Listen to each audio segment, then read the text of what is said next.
Please, I greet you. Share this video, share this video, share this video. Imana kawulo na onwe okudo. Ana like analyze just your fuma. Make my research before I come out to talk about it. Adame mwe onwe okudo apota mkuwe because na nneku. Yeah. Oh, you enemies of Zion. Mande Yakwacha. Talking about Fade Bubedike Nando to ye. Talking about Fade Bubedike Nando to ye. You people will continue to nail Yanu until the day you guys get tired. I know now some of them on a comment sections on a Julike cannot caution you guys. I descend quite heavily on you people. If you touch not your anointed and do my prophet no harm. They are now running helter skelter about the Reverend Sister C. Leonis in America. Where they are programming Evangelist Ebukobi. Now the Reverend Sister Evangelist Ebukobi Jolo, how many years call a sister? I say not about 32 years. She said about 32 years. Now, however, year into two, when the child, the woman, the sister, will say, say no a sister for 32 years. Now, say, or no more family, or no more family. You know, some of these guys know kuku, how they kuku can they do what they see? I'm sorry to say this. Some of these people know kuku, how they kuku can they do what they see? Man, the father no ni me ha. Hamasiko excluding in the father. Father Ebubedike, Father Ebubedike. The day the satellite will turn on you, you will say, "Eyasena emaho." Je draw Father Mwebe and do to it. The day the satellite will turn on you, eyasena emaho ne etu akonado. Because from if patal somebody say no a reverend father you will mind the business yeah ena kwasere ena chue buka karigolu ena chue buka go na ya knows at the same level awogo mu no fodo ni mu no ya kwa father wo na no feel na kwa father ahụ no ye we ga ka eje we ko no isisi akwa father not by force, it is by choice ki ji we a reverend father wo onye force ro. Except on a join school, none my mama say or my papa say I must be a reverend father, and your members and your people will not caution you until if you don't marry one on I say na marry father but na marry father, but you will not see it now in this picture until ever. Nke no na wo the reverend sister say no will go a reverend sister for about 32 years. Ona agba isi popcorn ufodo na aju. But up there is Mother Mario on Abekwa Zion. I guess na Mother Mario carry go hancha nile. Mother Mario carry go hancha. That is why I had you wopuzianya ebe Mother Mario no. Now they forgot that at exactly that time our father Nenugu celebrated 30 years of priesthood.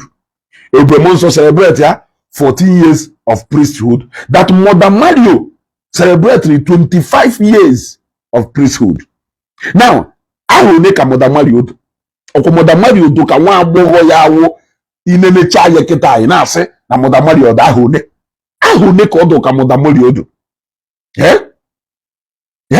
Ono bro Mother Mario celebrated 25 years. Celebrate ya yo ofuma unu mechisi onu. The only crime onye nka committed no Evangelist Ebukobi jori ye oweze na ground ebe Evangelist Ebukobi deliver. I don't know why ufodu ndị Father Catholic isi ji agba popcorn no wuru na hafu Reverend Father or Reverend Sister appear na program Evangelist Ebukobi. Una na asodo okuchukwu nsọ. Okuchukwu na asodo nsọ. Is it a must no nka ekwu na Catholic Church una no nka ahụ ndị Father kwuru. Is it a must no nya okuchukwu mmadu ya eje no?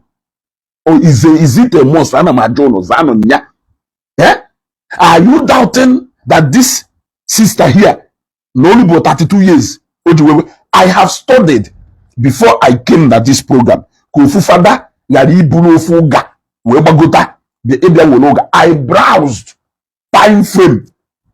Now from 18 years you are qualified to go into the convent. From 55 years you are not qualified to come into the convent. Meaning that from 18 to 50 years is a year you a sister. Now I checked on the years Madu Weriki Juwe Nocha a reverend sister. I checked on the years Madu Yejuwe Nocha a reverend sister. And the study, do there. Let me show you. Let me show you. Can go see your cafe. Call a one and new careful. Come away, malo. If you do difficult. Nife that sister kuru. Yeah? Come we money if do difficult. Nife that sister kuru. Also becoming a reverend sister typically takes several years, ranging from 6 to 12 years, depending on the specific religious community. The process includes stages like postulancy and the novitiate, followed by temporary vows, and finally a lifetime commitment with perpetual vows. Now, let us go a break into steps where you take you a reverend sister. You want to go? Let us go into a break eh? In case the period of time can last 3 to 9 years. Now, in Ifemelo 3 to 9 years, the last part of it, only 6 months to 10 months, and depending on who is well perform, depending on health issues, depending on so many things, circumstances, where he came in 6 months or name up to 10 months. Then only like 1 year, only from 12 months to maybe 2 years, depending on time and performance.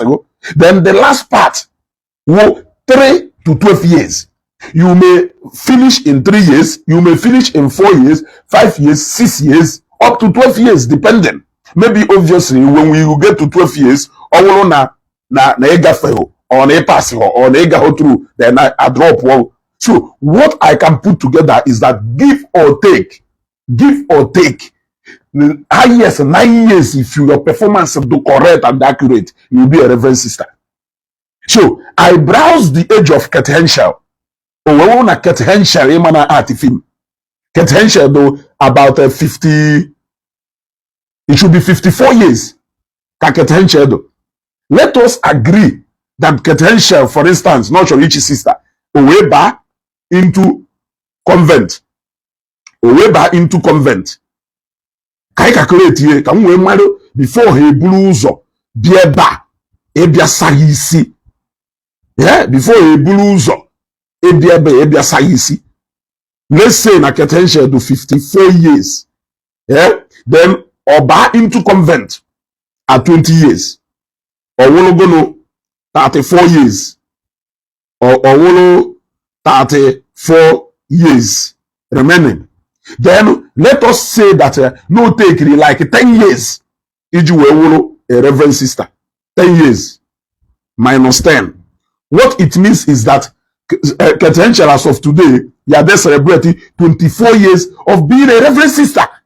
24 years. That is no take her less than 10 years. No take her less than 10 years.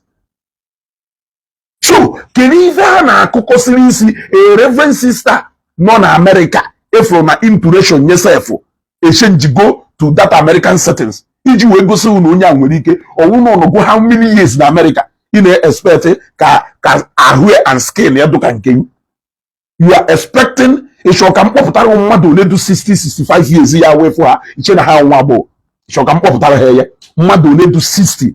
We go do nne ugu na ebi n'uno mara ahụ n'ọdụ.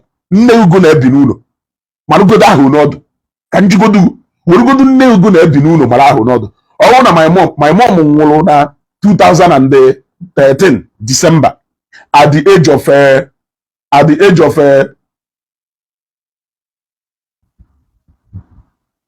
at the age of 48 years. Yes. She was 48. Now that 2013. From 2013 to Keta Wahone. From 2013 to Keta Wahone. Oh no, no. We wrote out 2025. If I do from 2013, 14, 15, 16, 17, 18, 19, 20, 21, 22, 23, 24, 25. Add the annual 12 years. Or 60 years. If I have 60 years, go ahead. 60 years. But who is here to 41? They 41 years now. Who is here? They 41 years. So if at the age of 60 years, now my mom is 41 years. If at the age of 60 years, now my mom is 41 years. Who says that Reverend Sister, this sister from Illinois, who says that she cannot be celebrating 32 years of being a Reverend Sister? I am asking you. Anamajoga Jojo. Father Mbaka celebrated 30 years of priesthood. Okagunka. Anamajoga Jojo. Okagunka. Ojimbaga. Obisnya. Isia wojugo yisi mafono. Ifugo a lot of wrinkles ni here. Anamajoga Jojo. Fela ye muno na ya nakpu. Ono na akpu munu. The Reverend Father and the Reverend Father. Father Ndanyuku. Father Ndanyuku. Uneku bo ifo no evangelist ebuko bi na azo. Onu ye mecha agwa ndị mmadụ. Onu na azo ego ụka. Onu na azo ego ụka. Achọrọ m ka m fufu onye ya bịa sị m, how many years does it take a Reverend Sister to a sister to become a Reverend Sister? Zayo onwe ka m wee mmadụ ife iji wee feel na that sister na atọ ụga. Can you feel fake thing about that? What is the fake thing? We also saw a previous video of a physical gathering of the Zion Nona Illinois in America. We saw her there. Oh, you quite Reverend Sister there. So many videos of her. Oh, you are Reverend Sister. It's not as if she just came up. You like Reverend Sister. But there. I don't know why you people are paying attention to irrelevant things say make no meaning. Irrelevant things say make no meaning. So this sister no here. If all the 12 years nanya. So this sister no here. All the 12 years nanya. Can you know? Eh? So all the 15 years nanya. All the 25 years. All the 40 years nanya gumbonye enough. Upon no on America. Ebe skin ye yado. Onya or do go to 40 years. Onya ne baketa or do go to 50 years safe. Look at Sister Mario name, Mother Mario name. We go ka Mother Mario si we doka. Nya ine ya nya o skin ne doka. Nya skin ne doka ogono. Ana majuga juju. Perpetua onyiri oha ngo ka oduziri ije shopota no a Reverend Sister abroad. Because sometimes on na jua juju onya ono na jua juju do iberibe in nature. You people are too careless and your evangelist doesn't ask critical questions. How sure are you that the lady is a Reverend Sister in abroad? How sure are you that she's not a Reverend Sister? How sure are you that she's not a Reverend Sister? Because now other ministers you know man they fa me program from the sister. Mmadụ one n'ime ha ka ị na-eji ajụ na ha Reverend Sister.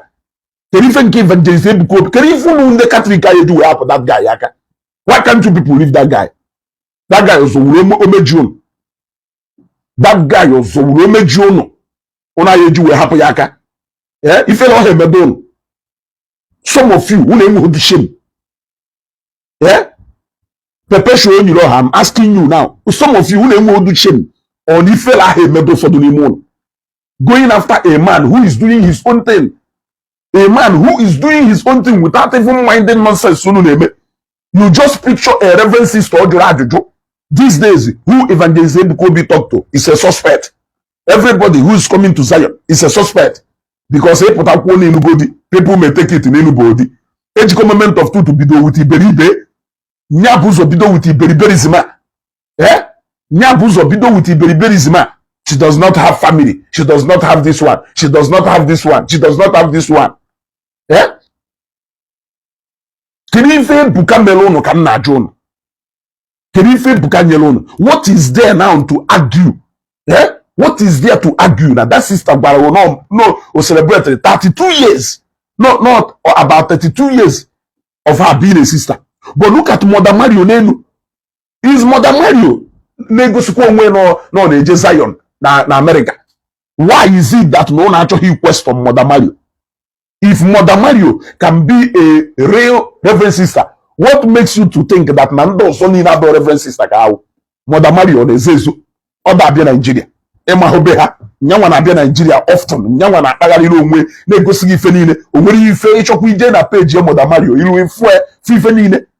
O celebrate 25 years, exactly that period. Father Mbaka celebrated 30 years. What is there to argue? She even celebrated it if at the back at our program, which will celebrate 25 years of being a Reverend sister. And only just Zion, or a member of Zion in America. So, what is there? What is special? Maybe na Father Mbaka, na evangelism go be there's Mother Mario no say, how long have you been a sister? Or say 25 years. What is there? What is there? Is it that he cannot call a Reverend sister up? Is it that Nande Catholic father na funat those Reverend fathers coming there and those Reverend sisters coming there are more like placing Evangelist Ebukobi superior over Catholic Church? Is that what the fight is all about? Is it that na in your little mind you are sensing that na a put na Catholic Church, a for bishop, a for father, for sister, and the usually how the head na Catholic Church, because na church be father no, or father number one na that parish. Now imagine a father going to minister Evangelist Ebukobi. Are you seeing it that no na subject you way under the authority of Ebukobi, or no Jeludi I seek the face of God? Are you not seeing it that no Jelu at that place to go and seek, to go and talk to his God, to go and worship God? Because nebo Jelu we bana wafa chuku, ojehe bana wafa ekwensu. So, Kerife, this fight is all about. I want to understand. I want to understand. Are you people doing this as a form of Nebuka shows superiority? Is that what you people are doing? Is Ebuka a man of man or a man of God? If you are a reverend father and all Chineke kine lead you, and a reverend sister is also leading us to Christ, and Ebukobi is leading us to Christ, what it means is that there is a being that is superior than all this title we are hygiene at this world. There is a being, supernatural being that is superior than all this title hygiene. Kirifo no na zoro superiority ni no na zoro. Ego si father na grand evangelist Ebukobi una ase no fake. Yeah? Ego si father then perpetual. If you are not a Christian, zuzu out of this page immediately. Don't allow me to even block you. One more comment from you, perpetual. I block you off from here. You are not a Christian. Zuzu out if you are not a Christian. This is strictly a Christian affair. It doesn't concern you. You are not even supposed to be here. So I don't want you to sit down here. Yeah? I don't want you to sit down here and talk about nonsense. If you don't have anything to say, leave here. Leave here. I don't even want to read your comment anymore. One more comment from you now and I block you here immediately. For the moon sense. Oh, for the moon, perpetual being a woman. For the moon, one day I'm battle another group of bandits and the Perima. Ayari why you don't na kogeri fe na kogeri. Eh? Pota kaifo kaimane kagonkana ho nedo. Na madu gwala no 32 about 32 years of her being a sister. What is there to argue? Ongu muru ye. Ema ho nodo. Eh? Ema ho nodo. It can go see many of my fans in the Bisha America, in the Bisha UK, bite na Ariaka, muna ha na-ekwu ucha grandmothers. Ngosi u picture onye agwa ya ahụ n'onye ado. Ese na-asị. Gosi ndị ucha na great grandmothers. Gosi ya ebe onye mana na ile ya anya no ye lugo 50, 55 or 60 years ya gosi video mwe or picture mwe. E na-asị mma ya owu mwe ka owu nwanne. Nanda bicha America bicha UK no mo bodagas. Eh? You can go see her. I saw the mother of one. I was asking myself, is this your mother or is this your elder sister? Or some no nya mama mori amunafo. Anna no molonya tori yourself. Eh? Or because of no senior alpha and omega no onya wahala. Onya wahala. How many years? Okay, answer these critical questions because Abamona, before I make a video, I don't just come out and make a video, especially when it has to do with some of these facts. I study. If a pattern I make yesterday and all this why is that I want to get my fact right. And the moment I got my fact right, I came out. So if you was a reverend father, nature come on but as I'm follow zero fact to fact. One ebubedike na the other father who know that we should wait. I go to that and all. One on her that na mama wezuge go that I'm not really cheap. And vam dog ye into pieces. Can reduce so into zero. Kifele me yuzubo. One ye nansi ye nyaje wuta na ye go na data na mama wezuge go na data nkem no really cheap. Mma do you fiaroro an ifele me ye. One ye na mama wezugo na cheap. Umu ifele mesh. Father na-ewu anya ọkụ.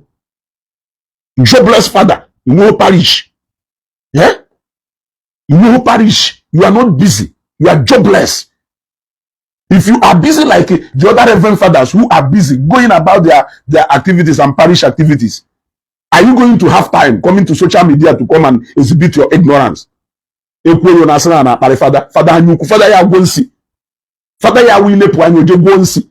Ụfọdụ n'ime ha ya da gwo ebuko obi ọgwụ. Yeah?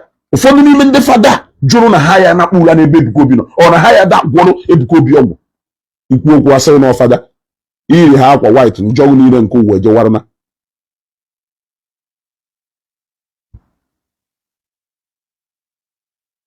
Jemu gwa na ezugosiri na nna-eche ka mkpụọ yufiarụ wana ka ime ihe quarter of iva imelu fada nwebe joy. Isi wee jụọ ya oyi. Mmadụ gwara isi jụọ ya oyi by force. Mmadụ gwa fada nwebe joy isi jụọ ya oyi. Oge ahụ isi na-ekopụ o dewela ahụ na ya eji position of akwa ọcha wee manipulate mmadụ niile. Mmadụ gwara ya oge anyị yiri ihe egwu gwa na ọgana ya hakwa afọ akwa ọcha ga ahụ na ịchọ ka ịfụ akwa ọcha ha ya afụ akwa ọcha ha. Mana ime nke onwe an instrument for devil. We will not even be seeing you. We will be seeing the devil in you. Maka that devil in you ka ya da confront. Oblongo. Go. Oblongo ka ya da confront. All that equals not in you ka ya da confront. Eh? Every day ebukobi. Especially this father ebubedike na the other one. Yeah? Father Kelvin na ndị otuwe. Shameless people. Yeah? Ndị fada ifere ha eme. Ndị fada ya gwọ nsi. Ndị fada obi ọjọọ. Yeah? Ele brother nọkata oni nye sleepless night. Ifere ha eme ele brother doka ebuka nọkata oni nye sleepless night. Yeah? Oni nye sleepless night oni eme oni ha alahola. Yeah? Nya uzi devil supposedly that torment you. Evangelist Ebikobi na torment you. You are watching Zion ministry more than Catholic programs. You watch Zion ministry more than adoration Enugu. You watch Zion ministry more than nke Ebube Monso, where you should be watching. If you are a father and if you ife a na-eme na nke Ebikobi na ọha aga n'anya I watch is there. Yeah? I watch is there. Nwoke akarigo ebe nwere ike ịdọtụ mwe down. Evangelist Ebikobi akarigo that level ebe nwere ike ịnọkọta sịrị ịdọtụ mwe down. It's not possible. It's not possible. You cannot. Rather, you know, ndị mmadụ a na-akparị gị. You want to go and face your parish. Eh? Face your parish you. Ụfọdụ n'ime ụnụ ndị fada awa agada gbachiri ụzọ na parish unu nọ na bad records everywhere. Bad records everywhere. Unu na-eche onye ya okwu ka e wee si n'okwu ya. Eh? Unu na-eche onye ya okwu ka e wee si n'onye ahụ kwurie. Eh? Unu na-eche kịta onye ya wee kwuo ya asị oke n'ọkwa ezugo kwurie. Eh? Akwụkwọ n'ụmụ atụkwa na n'ụmụ unu ilu. Eh? Gwa unu sị na onwe onye amaghị afa mma were akpọ eme ome and na alụsị kpakara ike agbaghị osisi eji wee tụọ na kpụsịkwa anụ na kpụsịkwa anụ na kpụsị anụ onye chi iche esi crowd ọpụta ọkpọkpọrọ evangelist Ebuka Obi Reverend sister gwarawo no na a sister for 32 years. What is your business? What is your business? She cannot be a sister for 2 years, for 32 years. Adumahone. Yeah? Mbaketa na mubiri outside Nigeria for close to 30 years. He hasn't nase. Ofalahone over 15 years. Ofalahone over 15 years. Yet when them tolato they go outside Nigeria close to 20 years. Yeah? A man who know the weapon. If from 18 years up, unless na mother from 18 years up that you are not qualified to get into the convent. From 18 years up, you are not qualified to get into the convent. Then a man na manatuga. Eh?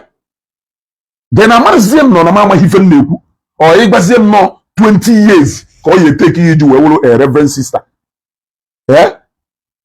Ebuka Obi eju we 90 mo no na ya na ula. Ekwughari ha cham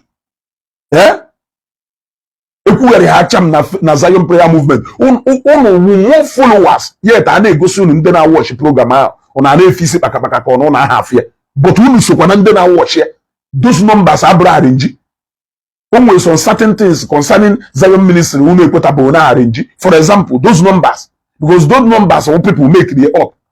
How do you think that looking at those numbers even at Facebook or what at something thousand to 40,000. Even at YouTube, over 50,000 people are watching. Even at TikTok, over 50,000 people are watching. Then again on the ground, there are more than millions of people on ground. You think that you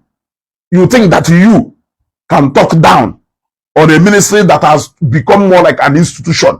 What can you do? You can't do anything, man. And we will gradually realize if you make yourself an instrument. The father has said I get data. When you get data, Yabia, I try as much as possible not to get involved. You got to go. Yeah? I try as much as possible not to get involved with the father. And I don't think Nahane reciprocated itself. No matter how you try to avoid them, they always stand out. You want to go? No, we want to collect insult. Because Pariano na yo. Yeah? Ono na zego. Generate your parish in Keyego. You are a reverend father. Build a formidable team. That na on parish who go because no need the people believe in you. We come and give money to the church. Enezinanya na nke ba na akpa mma enezinanya na nke evangelist Ebuka Obi ele brother anya wepụta ọdụ ego na-abịa na Zion. Yet you that is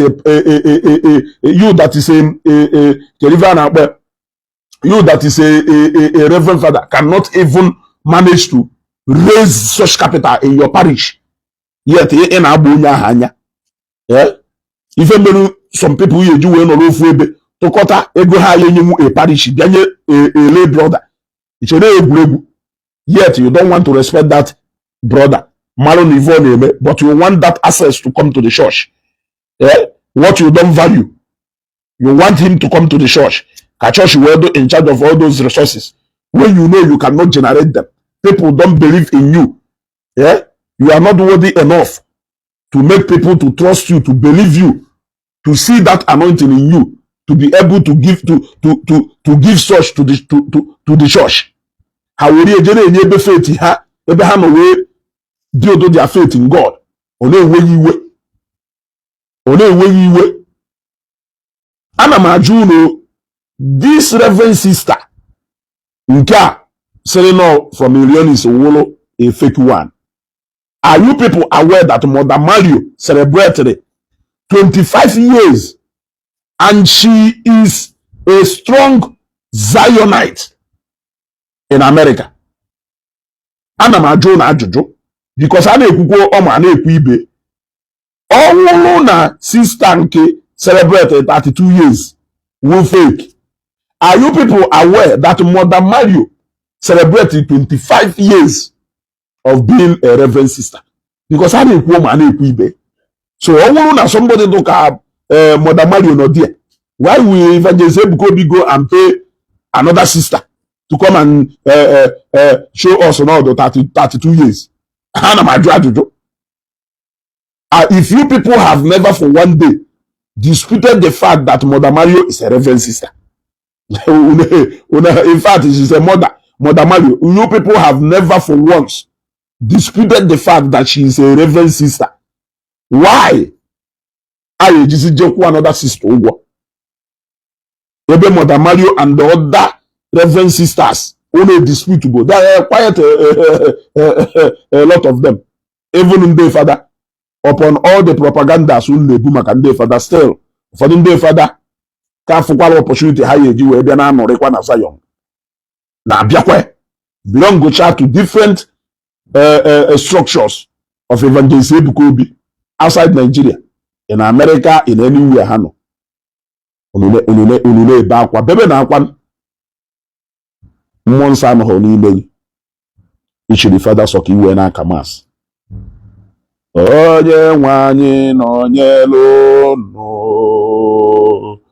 nọnyekwala gị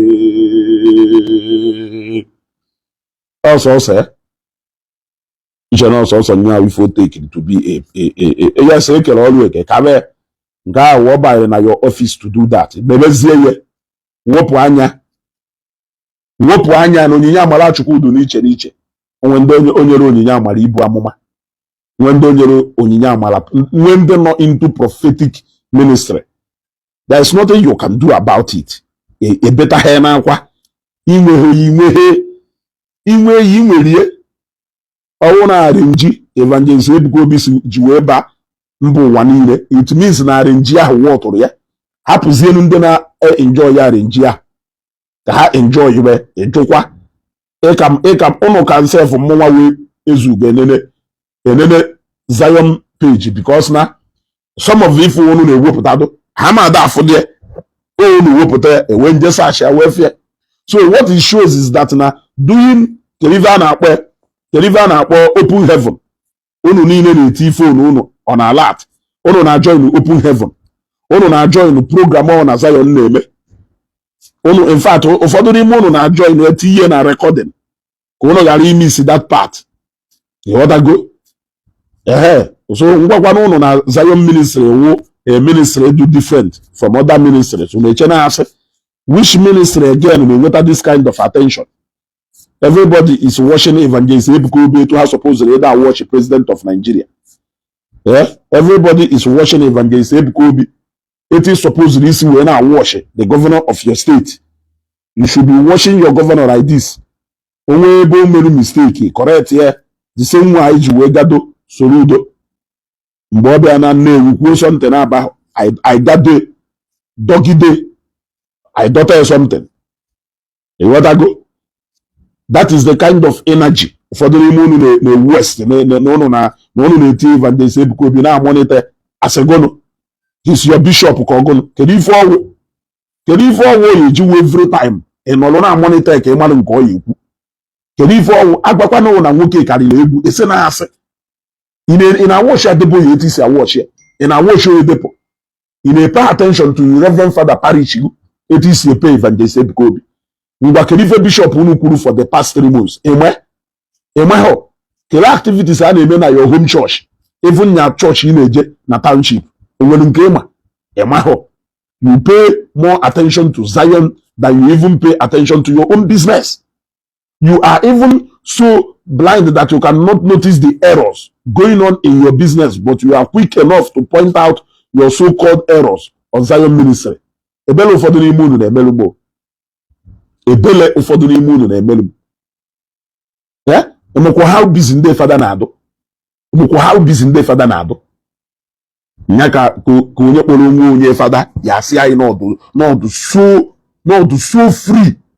You are so free to monitor a brother. Yeah? You are so free to monitor a brother Don't worry. 100 days fasting, closing 100 days fasting this year, short one up permanently. He said that no short one up. Or no sequel or could you moon on Abagareba. You ought to go. So either no short one up or no sirop more or could you moon on an Abagiri.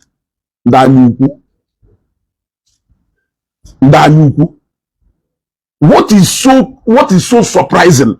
Now this sister Balketa, no 32 years of her being a reverend sister. Is it because that some of you, like if I can understand and go on with it, but it is not how far, it is how well. It is not how far. Yeah? Yeah? Of course, Adam Woye, 100% will be you by here. Will be you by here. Asaringo, me sister Mario, upon na sister Mario Mwela, but sister Mario if you know about 25 years of her being a reverend sister. What it means is that now 5 years after Echichan father Mbaka father, Kechiri Nyama sister Mario, sister. 25 years. Yet Neye Kodo Kamwata. Ine Neanya Odo Kamwata. Couple with America Kobi. She doesn't need to go through some stress. She doesn't even need to stress herself. The weather is conducive on her skin and all that. So, can you fit that barrel? Mother Yasego, no Nyako na Abaga. Bamutu Muri Fedefa. Mother Yasego, no Nyako na Abaga. Na this sister. No 32 years. Onye nwere obere ahụ ine ya anya n'ihu self iya amasef na at least na age ya gbagota na nwobere na ọnụ no onye nọ na America n'ime ya anya n'ihu ngwa gbazie m the process of getting into the convent, the years of becoming a reverend sister and everything. Tell me ebe ohindal this sister ewu a reverend sister like 32 years. Tell me. Because for all I know, she can be up to 60 years. Yes, she can be up to 60 years.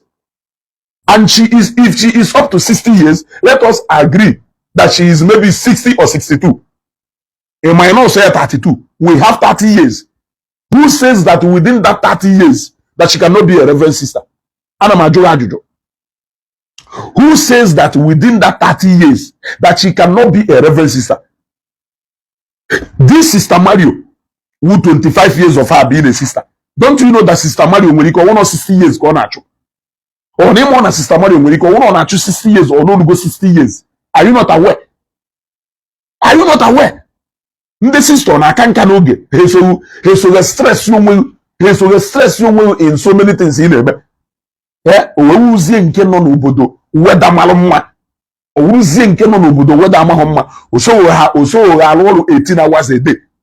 Oso ga agbagheri eje eme na show to foni jebe n'ọrụ n'ime na nka. Oso ga emi fe ni na. Ọnọdụ ka ụfọdụ ndị fada. Je nene age fada Mbaka, je nene other people no in that similar age or not. Give difference. Je nene age fada. Ki je nene nde no in that similar age or not. Ke malo ife dishe. Yeah?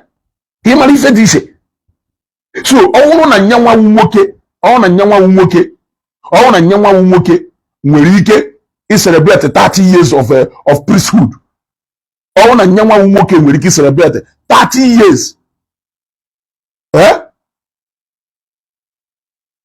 Oh, the Bisagon just made another video saying she's a reverend sister. He just made inquiry. You see? Euphoria? Eh? Euphoria? No confirm go that she's actually a reverend sister. No make go inquiries. Why can't you people leave Zion ministry alone? Why can't you people leave Zion ministry alone? Or if you go to disgrace you. Why not you wait through? I did not doubt it when I saw it. Why will I doubt it? Eh? Why will I doubt it? Eh? Nyakwa oje make inquiries. Ochena people will not come out to study and know. Happen on Zion ministry alone. That she's been a sister since 1992. You see? You see? So Bob Aneke, I confirm Boketa now the same person, so we raise alarm that the sister brought a reverend sister. Apota go get her confirm all over that not the sister were a reverend sister. That she has been a reverend sister since 1992. A confirm go. If I can say go be a moon alo. For doing moon you glory you confirm because of Ebukobi. For doing moon you lose Ebubono. Just say no moment of truth. Kobia kifele meha. Eh? At least this one say for do this one say for do or would face to come and clarify. Eh? This one just do with face to come and clarify. Okay, if I no shop as in Ezioku. Eh? Eh? At least would face to come and confirm if I no Ezioku. Eh?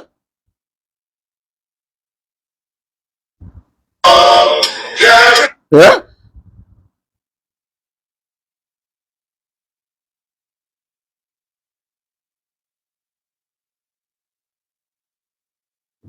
You see? All right, let us lay to rest the issue of the sister seen at their ministry a couple of days ago, and the video has been trending online with people with different opinion. Now, if you've not seen it, watch this video and I advise, please. You need to watch this video and watch the last to understand the analysis I have given, the truth of the matter. Watch, yeah? Careful. They are always watching Zion. If for something, if you mention a fake sister, share this video. Which state? Illinois. No, your branch in America is wonderful. How many years have you been a reverend sister? Like 32. Like 32 years. Yes, Daddy. You are serving in America? Yes, Daddy. Oh, reverend sister. What do you love most about Zion, sister? That, it's like my family. That's the only family I have now. God bless you. I'm going to see you, sister, before you go. Thank you. Thank you, sister. My all right, I believe you saw that video. Now, because it involves the religious and because I recognize the working habit she's wearing, that habit belongs to Daughters of Divine Love, a very reputable congregation in Nigeria and representing across the world. So I went in to make inquiries and investigations about her, and this is what I came up with. Number one, is she a religious? Yes, she is a sister of divine love. Is she 32 years as a religious? Yes. Yes. She did her first profession on 15th October 1992. 1992. She has a very good body and everything. You know, there are people who, even when they are quite older in age, they look younger physically. Yes. This year she will be 33 as a religious. And she has lived in America for years. She was the original superior in America, in the entire United States, for more than 12 years. And I have this to say. She might be going through certain crises. Yes. I'll give kudos to Ebukobi, because he obviously noticed that and he requested a private audience with her. You see? Ebukobi comes up on that. You see? I say it. I say it. Alright, don't talk me yet. Alright? This is the fact. And I've also heard and I've heard from my very good friend who used to attend Zion ministry. If I mention his name now, Ebukobi will know him, but I don't have to mention his name, right? He used to attend very close to him, but then at some point when he began to make certain utterances against Catholic priesthood, he stopped. He told me that many sisters used to attend, even Reverend fathers used to attend. But then when it comes to Reverend fathers, especially those who are not in good standing with the diocese or the congregation, likewise sisters who attend as well. But then Ebukobi always instructs, please don't use camera and cover those people. He wants to protect their image. You see? Up for that as well. You see? Although they are erring. But then, now you will carry yourself, put for camera, now people will see. So she brought herself to the camera and people saw her and all these comments were flying out. So for those who are saying that she's not up to the twist in the as a religion, you are wrong.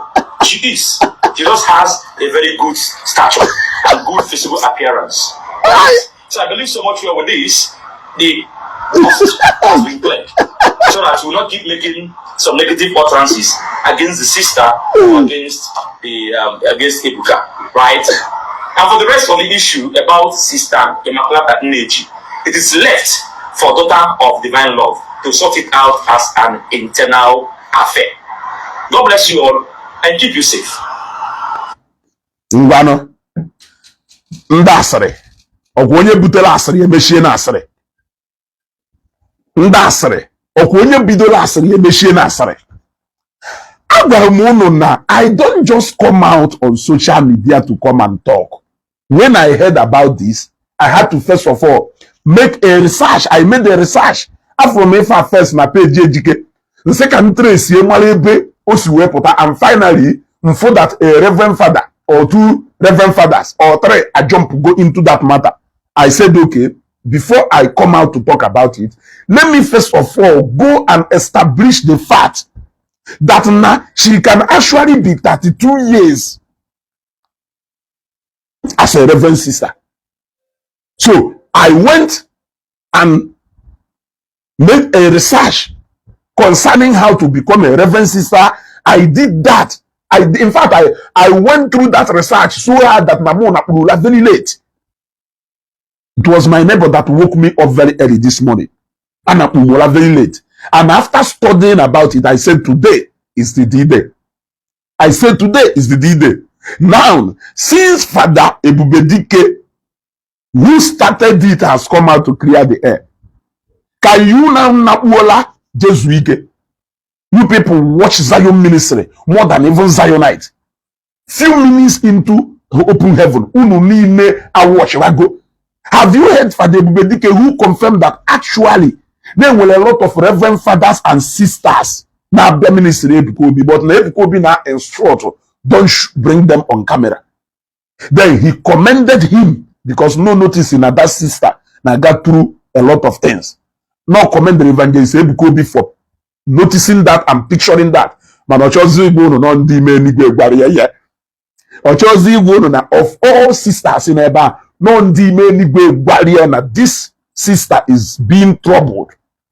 Now I said, if Zion Ministry wants to perform whatever abracadabra with sisters in Otegoraka, why is it that Nafe use Sister Mario? There are a lot of sisters in the identify when that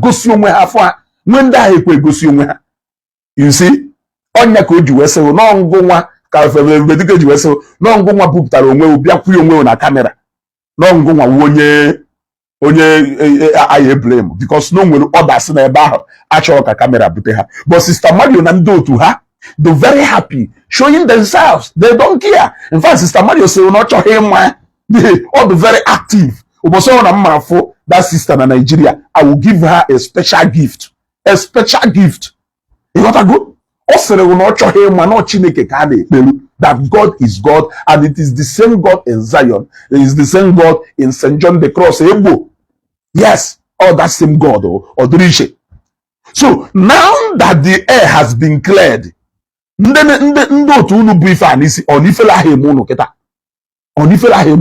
the moment in Fourier, I quickly went to browse the age of Tethenchel. I browsed the age of Genevieve Nnaji. I browsed the age of so many of these actresses. I must say, wherefore that some of them know in their late Adamo yesterday, she is in Nigeria now. I wish no one can miss you fear. I would love to see her. I browsed the age of them.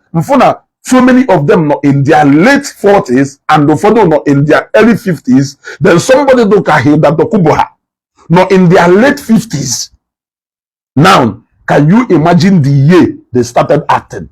That should be the question. Can be the year they started acting? So I quickly checked the year a reverend sister. Now, I own that sister who a reverend sister since 1992.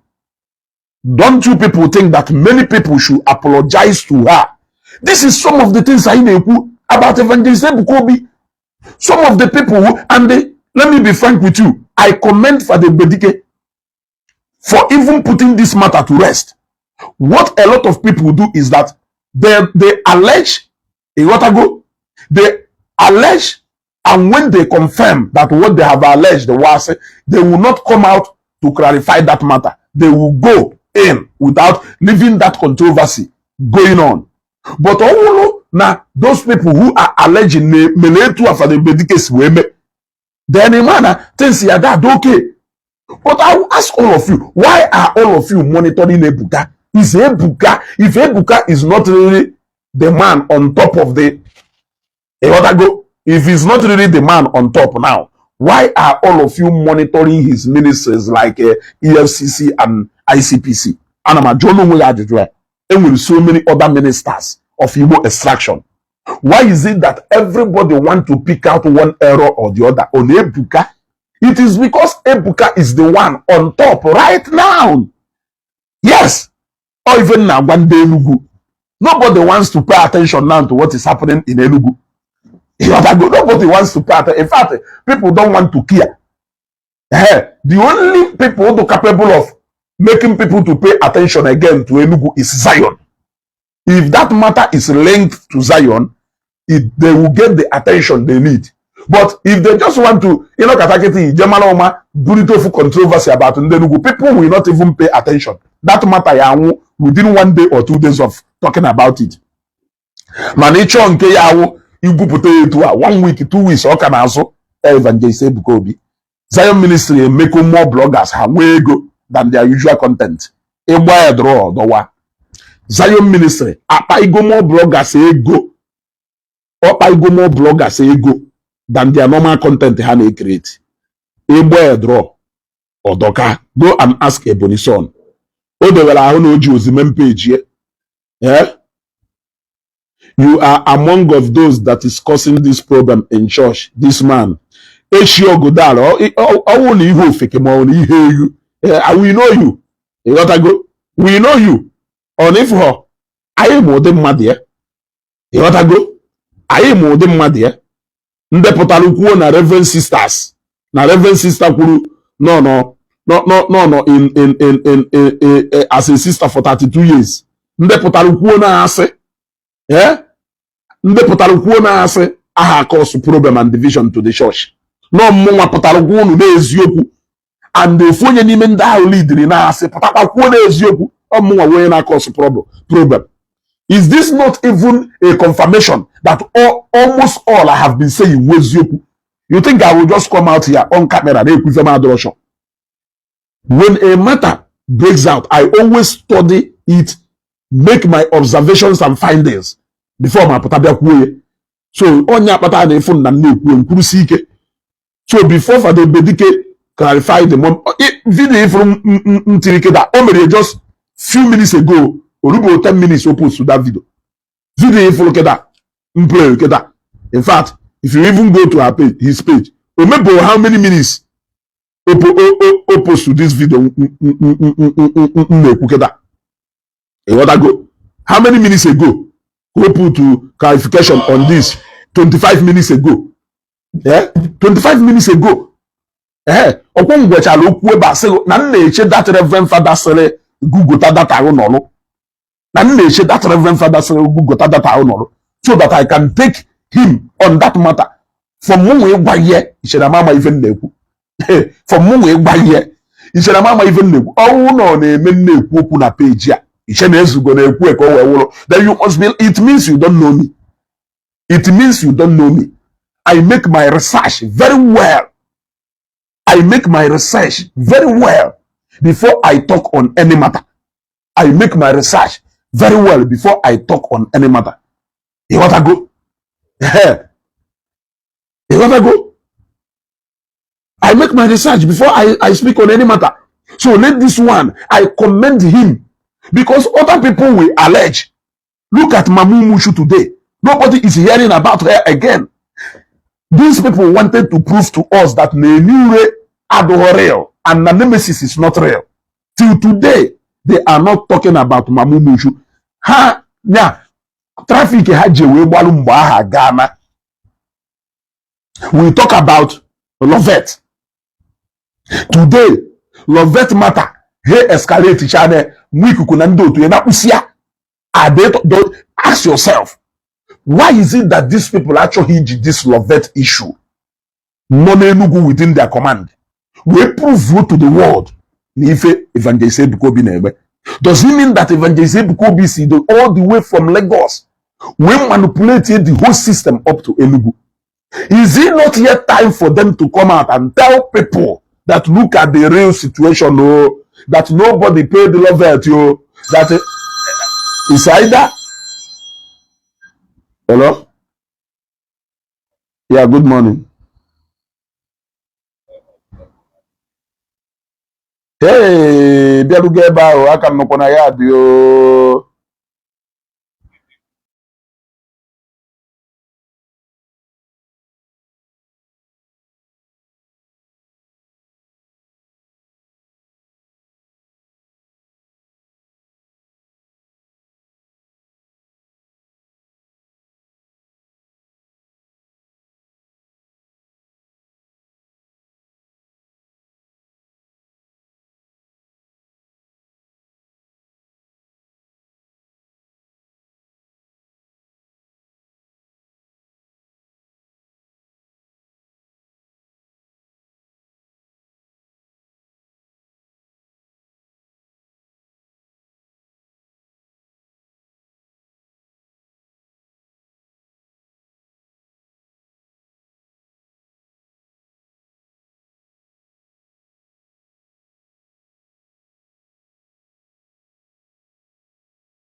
You gotta go.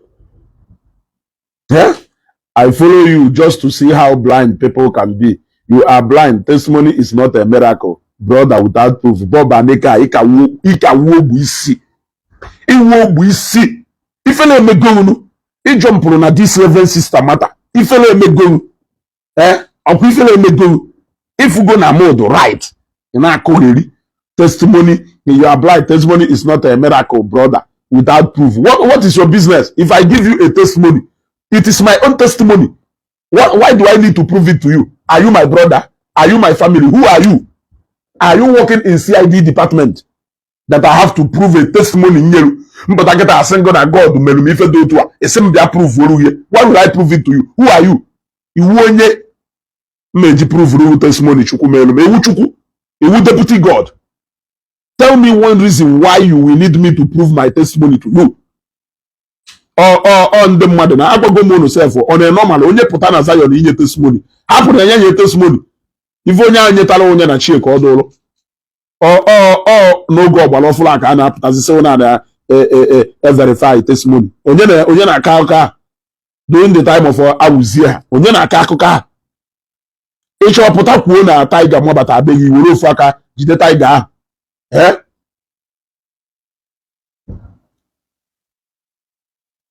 Epụta ikwu na iji aka jide that tiger ngụ onye ọ gbasalụ. It is you and God. Ife gbasalụ mmadụ na Chukwu uwu all between you and God ka ọ dụrụ. Nke ikwu ori ekwu ibu n'obi. Ọ ka akwụkwa between you and God ka ọ dụrụ. So ọ na ọgbara ọfụla ka ya apụtazie sị na mmadụ bịa nye testimony. Ebe ka verify ye ka confirm what the testimony. Come on, the testimony always who cares? Yeah? Onye nwe time isoro jebe bụ no je malụ na ife kwuru n'ọwụ ya. Mmadụ onye na-abịa church ka pastor na other members ma. It's a question. So, since na Father Bedike ekwukwana na ife ha kwuru ụwa asị, at least o sita adụwa mma ọ dụwara ugbo. O sita adụwa mma. How do I go? I want the very magic moment of truth to hack it down. The naysayers, those people who are always waiting. Yeah. Please, I respect Father Bubedike for this one. I'll do easy. I know if you take it.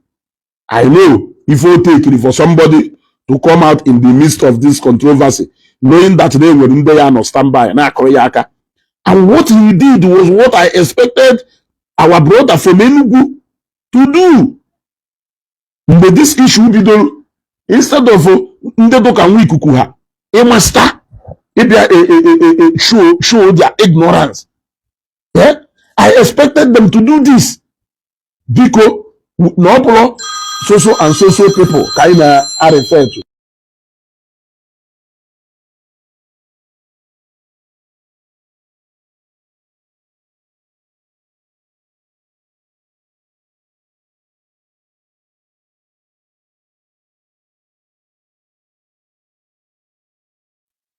You see? No so and so people kind of refer to. You got to go? Although very simple, but they did not do it. They allowed the matter to escalate to the level of Noketa. And when people like us are talking, they say, "I missiono." Yeah, they say, "I missiono." Missiono for what exactly? Missiono so that your lies can fly. Yeah, yes, go missiono so that your lies can fly. I can't missiono one name. The other go. Assume can name missiono at the face of injustice. I hate to a case wezum. Emalonyen na nna m ahụ ezo ọnụ ezo nna m ya atụ mmehie ihu n'ihu jee jụọ na-ese nọ machara ovasi machara ahụ ekwu na-edobere mmadụ nọ machara ya ihu ihe n'ihu ya na